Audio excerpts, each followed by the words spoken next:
দেশে ফেসবুক গাইছে শোনো রে ভাই, ছোট্ট ছোট্ট পোলাপান ফেসবুক চালায়। কথা বলেন ঠিক কিনা? আর কত ভুয়া আইডি আছে আমার জানা নাই, ফেসবুক চালাই যারা তারা জানে ভাই। পোলাপান সোয়াল বোরা, পোলাপান সোয়াল বোরা, একই রোগে খাইছে ধরা, এই রোগের ডাক্তার কিন্তু বাংলাদেশে নাই। আছে আছে আছে আছে আমার ভাইয়েরা, এই যৌবনকালে আমরা কোন পথে অতিবাহিত করলাম? ফ্রি ফায়ার মোবাইলের পেছনে নাকি আমরা নারীর পিছনে অতিবাহিত করলাম? এই যৌবন কাল সম্পর্কে কিয়ামতের ময়দানে যিনি আপনাকে আমাকে প্রশ্ন করবেন, গলার আওয়াজটা বড় করে বলেন তো তিনি কে? 3 নাম্বার প্রশ্ন করবেন, যৌবনকালে যে আমরা অর্থ টাকা পয়সা উপার্জন করলাম, এই টাকা পয়সাগুলো ভালো পথে উপার্জন করলাম, হালাল পথে উপার্জন করলাম নাকি হারাম পথে উপার্জন করলাম, এই সম্পর্কে যিনি আপনাকে আমাকে খবর কিয়ামতের ময়দানে প্রশ্ন করবেন, গলার আওয়াজটা বড় করে বলেন তো তিনি কে? আরো জোরে বলেন আমার ভাইরা, বলেন তো শুনি। এই যুবকদের মর্যাদা কম না বেশি? কথা বলেন, কথা বলেন, বেশি না কম?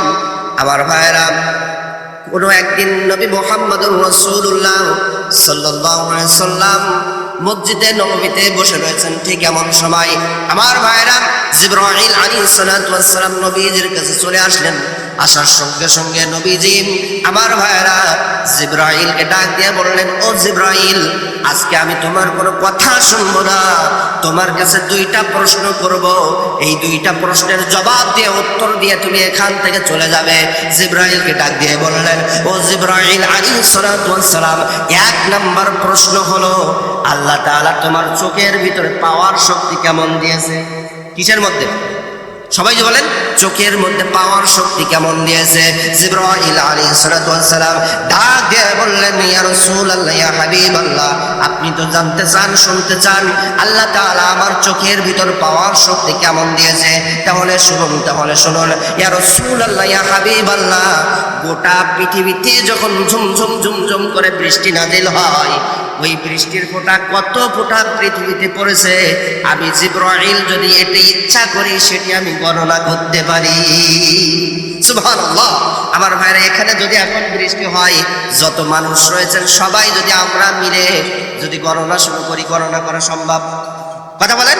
কিন্তু জিবরাইল আলাইহিস সালাতু ওয়াস সালাম বললেন, পৃথিবীতে যত ফোঁটা বৃষ্টি হয়, আমি জিবরাইল আলাইহিস সালাতু ওয়াস সালাম যদি ইচ্ছা করি সেটি আমি গণনা করতে পারি। নবীজি খুশি হয়ে গেলেন, মুস্কি মুস্কি হাসি মেরে এবার বললেন, ও জিবরাইল আলাইহিস সালাতু ওয়াস সালাম, বলো তো শুনি, বলো তো শুনি, তুমি কোন জিনিস গণনা করতে পারো না?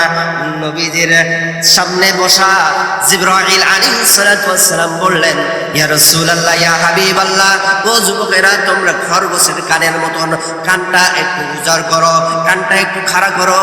আমার ভাইরা, জিবরাইল আলাইহিস সালাতু ওয়াস সালাম বললেন, ইয়া রাসূলুল্লাহ, ইয়া হাবিবাল্লাহ, আপনার সামনে যে বসা যুবক যুবক সাহাবীরা রয়েছে, এরপর যত যুবক যুবক সাহাবে উম্মতেরা আসবে, এই যুবক যুবক উম্মতেরা যখন গায়ে একটা পাঞ্জাবি পরে, মাথায় একটা সুন্দর টুপি পরে, সুন্দর করে ওযু করে আল্লাহ তাআলার সিজদায় পড়ে যায়, আল্লাহ তাআলা ওই যুবক বান্দা বান্দির আমলনামায় এত বেশি নেকি দেন, এত বেশি নেকি দেন, আমি জিবরাইল আলাইহিস সালাতু ওয়াস সালাম সেটি গণনা করতে পারি না। সুবহানাল্লাহ। তাহলে যুবকদের সম্মান মর্যাদা কম না বেশি?